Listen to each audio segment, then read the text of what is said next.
Many people assume Armageddon is just another disaster movie about saving Earth from an asteroid. The film hides a much messier truth beneath its explosions. NASA officially counts 168 scientific errors, more than one mistake per minute. Bruce Willis was legally forced to star after killing another Disney project. No spacewalking, no crazy astronaut stuff? Just drill. And Ben Affleck asked a simple question that exposed the entire premise as backwards. Today, we're uncovering 15 hidden truths about Armageddon.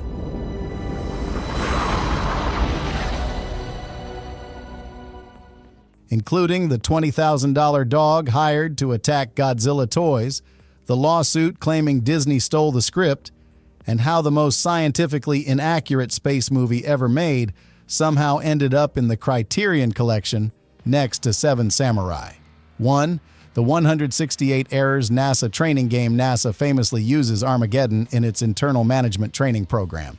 Not as an example of inspiring space exploration, as a cautionary tale. New recruits are given a specific assignment: watch the film and identify as many scientific impossibilities as they can find.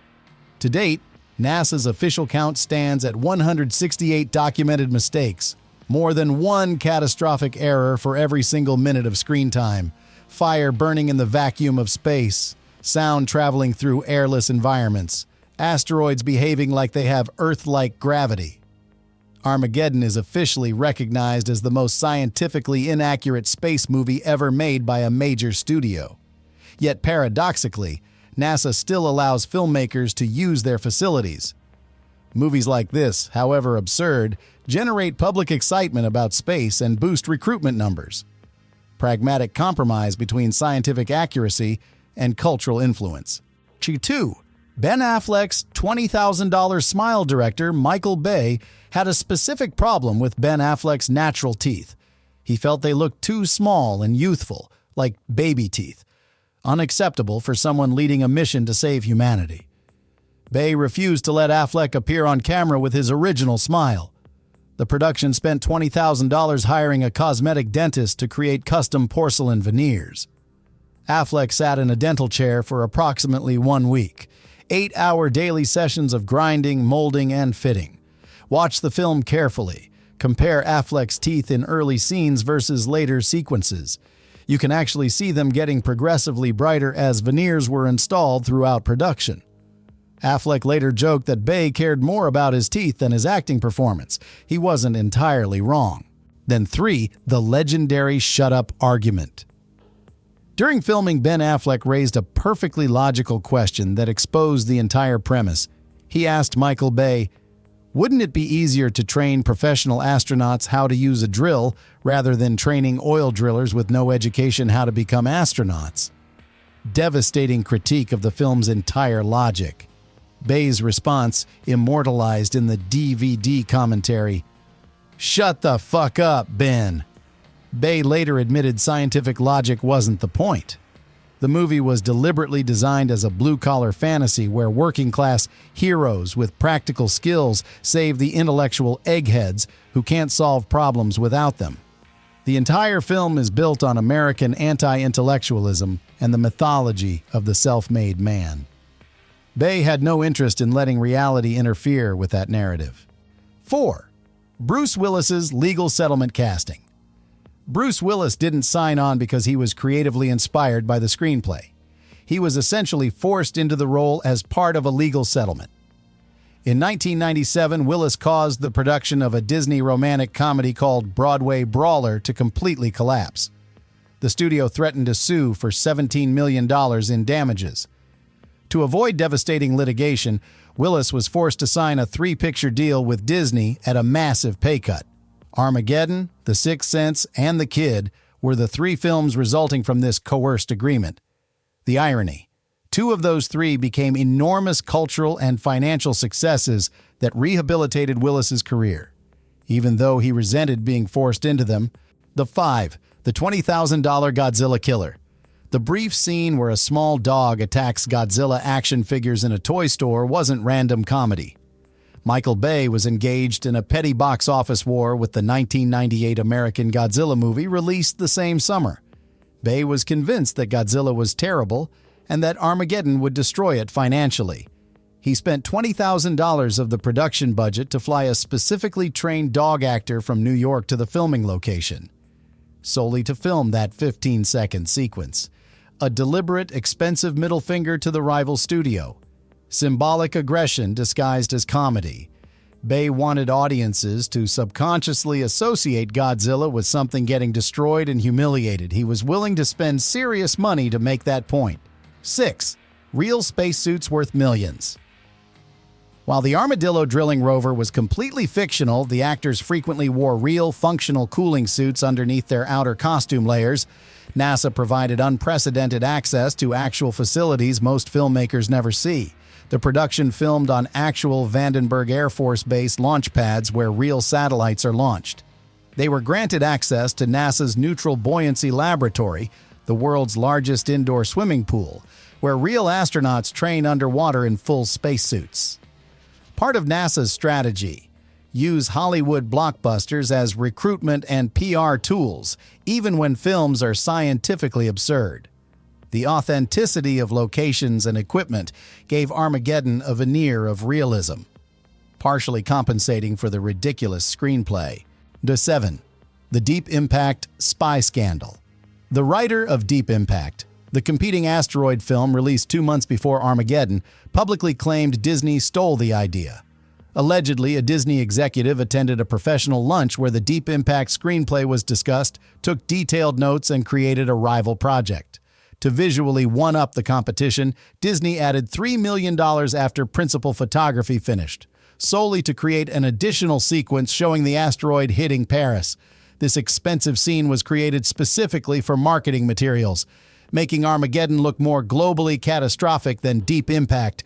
The alleged corporate espionage was never proven, but the suspicious timing fueled Hollywood gossip for years. D8. The Seashell-style computer virus. The Armageddon screenwriters were painfully aware that Independence Day's computer virus uploaded to alien technology had been mercilessly mocked. They were terrified of creating a similarly ridiculous solution, so they made a deliberate creative decision. The solution wouldn't involve software, hacking, or computers. Just a simple physical nuclear bomb detonated inside the asteroid. Their logic, stated in production notes, you can't argue with the physics of a bomb. A perfect example of Hollywood writers learning from previous mistakes. Choosing brute force simplicity over complex explanations, audiences might question. Sometimes the dumbest solution is the smartest storytelling choice. 9. Steve Buscemi's $1 million mouth. After seeing the finished film, Steve Buscemi approached Michael Bay. He was finally ready to get cosmetic dental work to fix his famously crooked teeth. Bay immediately told him, "Don't you dare touch them." Bay called Buscemi's teeth a $1 million mouth, the physical manifestation of his unique charm and authenticity as a character actor. Fixing them would destroy what made him interesting and memorable on screen. Buscemi took the advice, kept his natural teeth. His unhinged space dementia speech, delivered with that imperfect smile, became one of the most quoted moments in the entire film. Bay's instinct was correct. Buscemi's distinctiveness was more valuable than conventional Hollywood attractiveness. 10. The Aerosmith family affair. Liv Tyler initially almost turned down the role. She was trying to establish her own identity as a serious actress, and didn't want to be overshadowed by her famous father, Steven Tyler's celebrity. The irony, Steven Tyler's band Aerosmith ended up providing 4 songs for the soundtrack, including I Don't Want to Miss a Thing, which became one of the best-selling singles of the 1990s. This created awkward situations. Liv Tyler filming intimate romantic scenes with Ben Affleck while her father's voice was literally playing in the background, serenading her character's relationship. Tyler later admitted the experience was surreal and occasionally creepy, but she couldn't deny that the song's success helped the film's cultural impact. 11. The side-by-side shuttle launch. Visually spectacular detail most viewers miss. The 2 shuttles, Freedom and Independence, take off simultaneously, side by side on the same launch pad complex. In reality, this is physically impossible. The heat, Acoustic vibration and shock wave from a single shuttle launch would literally incinerate any shuttle positioned close enough to appear in the same shot. They'd need to be separated by miles. Michael Bay refused to change it despite NASA consultants informing him it was absurd. He felt the visual of two shuttles rising together was too dramatically powerful to sacrifice for accuracy.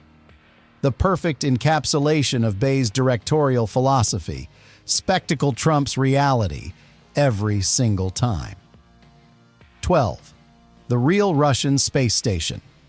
The character of Lev Andropov, the eccentric Russian cosmonaut, created genuine international controversy. The Russian Space Agency formally complained. Depicting their astronauts wearing useless fur hats in space, speaking in exaggerated accents, and fixing equipment by hitting it with a wrench was insulting and stereotypical. They demanded changes or an apology. Bay's response was characteristically dismissive. He kept the wrench scene exactly as filmed because it worked for the audience and got big laughs in test screenings. Zero interest in Russian sensibilities or scientific realism when he had a comedy beat that landed. The controversy actually boosted notoriety in Eastern Europe, where it became a cult favorite precisely because of the outrageous stereotypes. Weight 13. The Criterion Collection insult film scholars and cinephiles were genuinely horrified when the prestigious Criterion Collection, usually reserved for high art films like Persona, Seven Samurai, and Citizen Kane, added Armageddon to their library, one of the most controversial entries in the entire catalog. Many academics saw it as betrayal of the company's mission, but film scholar Janine Basinger defended the decision, arguing that Bay is a master of chaos whose technical command of spectacle and emotional manipulation represents legitimate cinematic artistry. Even if not intellectually sophisticated, the debate continues decades later. Armageddon serving as battleground for arguments about what constitutes real cinema versus commercial entertainment. 14. The Patriotic, 2001 censorship following. September 11th, the opening sequence, showing a meteor shower destroying New York's skyline, including prominent shots of the Twin Towers being obliterated, was heavily edited for all television broadcasts. For nearly a decade, you couldn't see the full New York destruction scene on cable TV. The imagery was considered too emotionally traumatic for audiences who'd lived through the real attacks. Censored versions either cut the sequence or digitally removed the towers, creating awkward gaps that confused viewers. One of the most significant examples of how real-world tragedy forced Hollywood to retroactively alter films that had accidentally become painful reminders of actual loss. 15. The Rambo of outer space. Hidden thematic detail in Harry Stamper's final goodbye scene. Bruce Willis specifically requested that costume designers make the oil drilling company patches look more like military medals and commendations rather than corporate logos. Willis wanted the drillers visually coded as soldiers rather than civilians, establishing them as warriors undertaking a military-style sacrifice mission. Harry's final heroic moment was deliberately modeled on real-life war heroes who gave their lives to save comrades. The film frames blue-collar workers as the moral equivalent of combat veterans, elevating their working-class status into something noble and martial, part of Armageddon's larger ideological project, turning oil workers into American heroes. So, if the world was ending and you had to choose who would save it, are you betting on NASA astronauts with PhDs or the guys with big drills and bad attitudes? Ben Affleck was right. The premise is backwards. The movie works anyway.